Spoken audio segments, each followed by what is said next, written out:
নবী আমাদের ইসলামকে টিকিয়ে দেওয়ার জন্য, উম্মতের জন্য কত কষ্ট করে গেছেন সেই কথা কি ভুলে গেছো?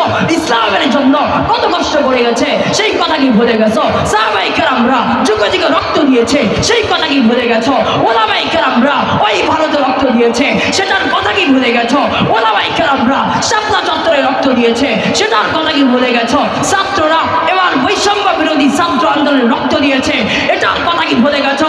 ওরে মুসলমান যুবক, ভালো করে শুনে দাও, মুসলমানরা যুগে যুগে অনেক অত্যাচার হয়েছে, আর না মুসলমানদের বিরুদ্ধে অনেক কথা বলা হয়েছে, আলেম ওলামাদের বিরুদ্ধে কথা বললেই জেলখানায় বন্দী করা হয়েছে, আয়না করে বন্দী করা হয়েছে।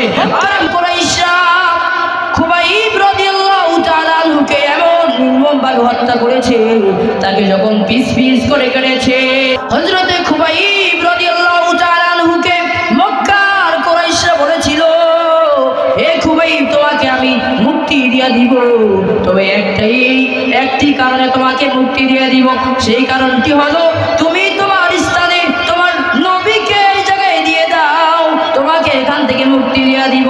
খুবাইব কি উত্তর দেয় শুনেন। হযরতে খুবাইব রাদিয়াল্লাহু তাআলা আনহু উত্তর দেয়, আমি আর আমার পরিবার সুখে দুঃখে থাকবো।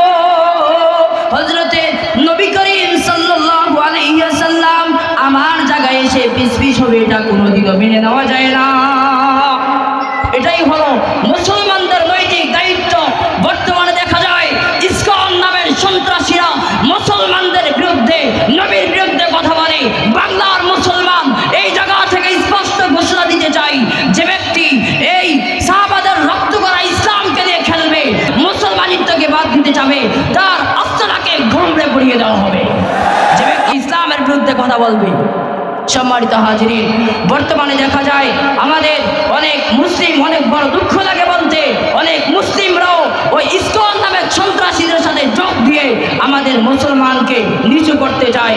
আমরা ঘোষণা দিতে চাই, তোমরা যত বড় মাথাওয়ালা হোক না কেন, যত বড় টাকাওয়ালা হোক না কেন, বাংলার মুসলমান যদি একাকার হয়, বাংলার মুসলমান ছাড় দেয়, কখনো ছেড়ে দিবে না।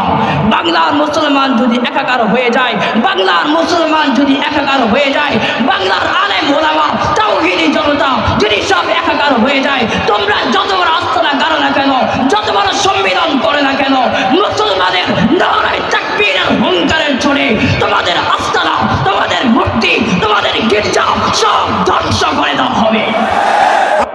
আমার শেষ কথা হলো, ভাই মুসলমান হয়েছেন মুসলমানিত্ব ধরে রাখেন, মুসলমান হয়েছেন মুসলমানিত্ব হয়ে থাকেন, নবীর প্রেমের আশিক যদি হয়ে থাকেন, আরে ভাই নবী আমাদের ইসলামকে টিকিয়ে দেওয়ার জন্য, উম্মতের জন্য কত কষ্ট করে গেছেন সেই কথা কি ভুলে গেছো? ইসলামের জন্য কত কষ্ট করে গেছে সেই কথা কি ভুলে গেছো? সাহাবায়ে কেরামরা যুগে যুগে রক্ত দিয়েছে সেই কথা কি ভুলে গেছো? ওলামায়ে কেরামরা ওই ভারতে রক্ত দিয়েছে সেটার কথা কি ভুলে গেছো? ওলামায়ে কেরামরা শাপলা চত্বরে রক্ত দিয়েছে সেটার কথা কি ভুলে গেছো? ছাত্ররা এবার বৈষম্য বিরোধী ছাত্র আন্দোলনে রক্ত দিয়েছে এটার কথা কি ভুলে গেছো?